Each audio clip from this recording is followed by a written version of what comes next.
I got Luca and the Mavs winning the 2025 NBA Finals, bro. You heard it here first, folks. It's crazy to even say 2025 though, bro. This shit moving by way too fast, Luka dog. Doncic just Way had too both fast. the best and worst season of his NBA career. I thought it was perfect that Luka fell onto the ground there in an unacceptable position to put himself in with 4 minutes left with 5 fouls. His defensive performance is unacceptable. He is a hole on the court. The Celtics are attacking him. They are ahead in this series because they have attacked him defensively. Just a couple weeks ago, we was talking about him being the best player in the league, being the best player in the series. He got lost. He's far from that right now because of the defensive side of the ball and him being the defensive. I ain't gonna lie though, I don't know if it's just me, bro, but the finals, bro, was boring as shit. I didn't even watch that shit, bro. I don't even remember who was playing. I hardly be remembering that the Celtics won, bro. I don't know if it's just me or not. Despite leading his team to the NBA Finals at just 25 years old, ranking first in total playoff points, rebounds, assists, and steals, Luka might have ended the playoffs with more negative media and fan attention than when he started the playoffs, which kind of tells you the problem with the NBA media. But when you are seen as one of the most talented players in NBA history, being great isn't enough. You need to be perfect and hope that your team also delivers as well. And whilst we should all be able to recognize Luka was still great during the playoffs, he was far from perfect. And if we as fans of Luka can recognize that, we know Luka himself would recognize that, and the level of motivation that he'll have entering next season after getting so close but falling just short of the title might be just what he needed. Because if Luka can get even 5% better than he was last year, well, the NBA should be very, very worried. Because I don't need to tell you guys that adding an extra 5% to averages of 34 points, 9 rebounds, and nearly 10 assists per game on the best efficiency of his career would make Luka unstoppable. Well, that's... Can we get Luka for MVP, bro? God damn, like, they keep snubbing my boy. How many points do he got to average, bro? He averaging a 30-point triple-double. And we keep looking over this shit like, this shit is just average. Like, this shit is just normal, bro. Like, can we put some respect on my boy name, please? It's not exactly true, is it? Because he already damn. is unstoppable. But that doesn't mean...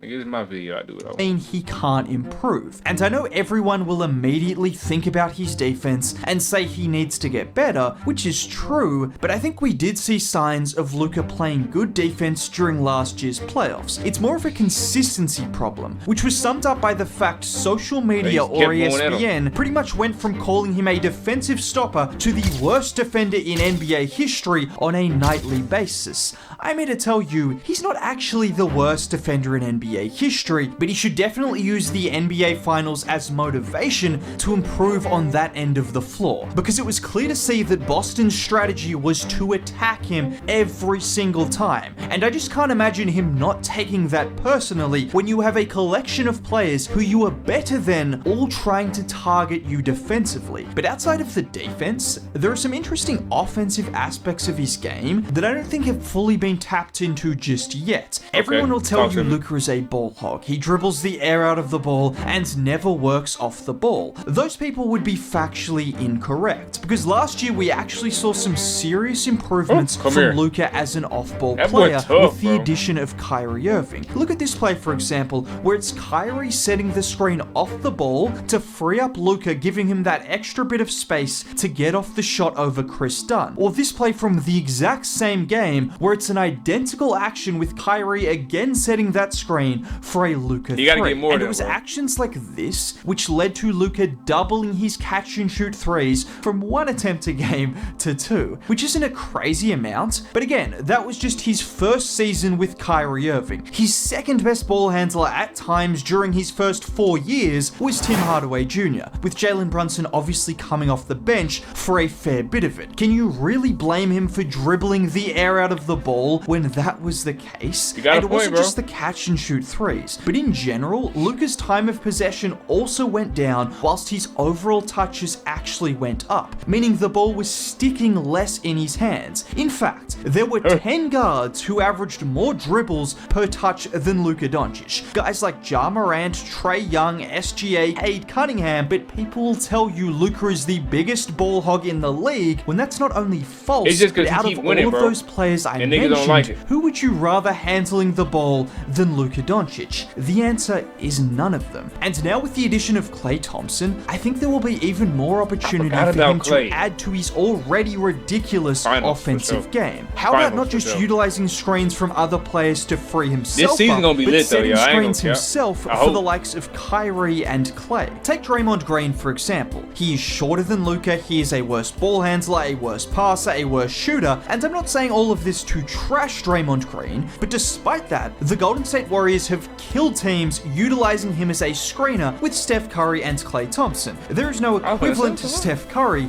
but Kyrie Irving is about as close as it gets. So why not use Luka as a screener in those situations? I for sure got the Mavs winning, bro. I forgot about Klay. That's crazy. It just feels like an action that could add even more to an already potent offense. And with this in mind, I'm also excited to see just how great his playmaking can be this season, because we've seen him dice up a Clippers team with Kawhi Leonard and Paul George as a 20-year-old in the playoffs, playing with guys like Trey Burke, Boban Marjanovic, and Tim Hardaway Jr. So now at 25 years old, he's not playing with those guys anymore, with all due respect. Next to him, he will have Kyrie Irving and Klay Thompson, two of the greatest shooters in NBA history. And when he's not driving and dishing to lethal three-point shooters, then he has two elite lob threats as well in Derek Lively and Daniel Gafford, who can bring down lobs from the ceiling if they need to. And that's without mentioning guys like PJ Washington, Najee Marshall, Quentin Grimes.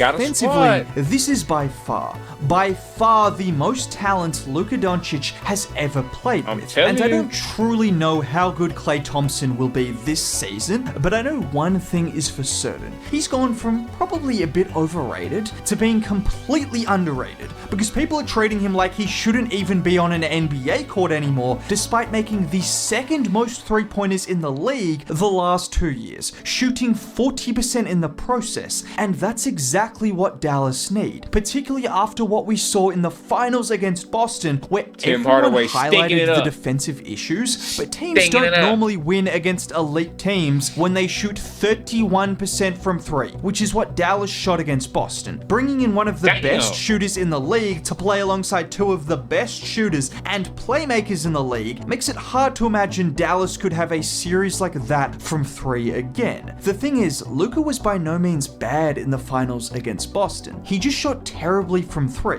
which you might say means he had a bad series, but when Tatum and Brown shot 26 and 23% from three, and Kyrie shot 27% from three, you can't just single out Luka and say he was awful because his shot wasn't falling, when in reality, he was incredibly efficient from two-point range. But regardless of that, like I said, having that level of heartbreak feels like the kind of motivation that could take him to just a different level, maybe even resulting in him being in the best shape of his career. Now, I don't want to be that guy, but it's clear Luka was carrying some extra weight during the playoffs. I'm not going to be like Stephen A. Smith and say he was fat or he was 300 pounds, but just look at him in this clip from earlier in the season against the OKC Thunder. Obviously, having an injury or multiple injuries can explain why he lost a step, but you can clearly see him at least 10 pounds lighter in that clip versus what we saw during the playoffs. If you get back to and I think that's the best shape we've seen from Luka in his career, which led to some of the most ridiculous performances, like the game against Phoenix or that comeback against OKC. Give us that version of Luka for an entire season and playoff run, and the league will be in even more trouble than it was last year. Now, if you want to hear my full thoughts on why Klay Thompson makes sense for the Dallas Mavericks, click here. If you enjoyed the video, consider subscribing. A like would be cool, but either way,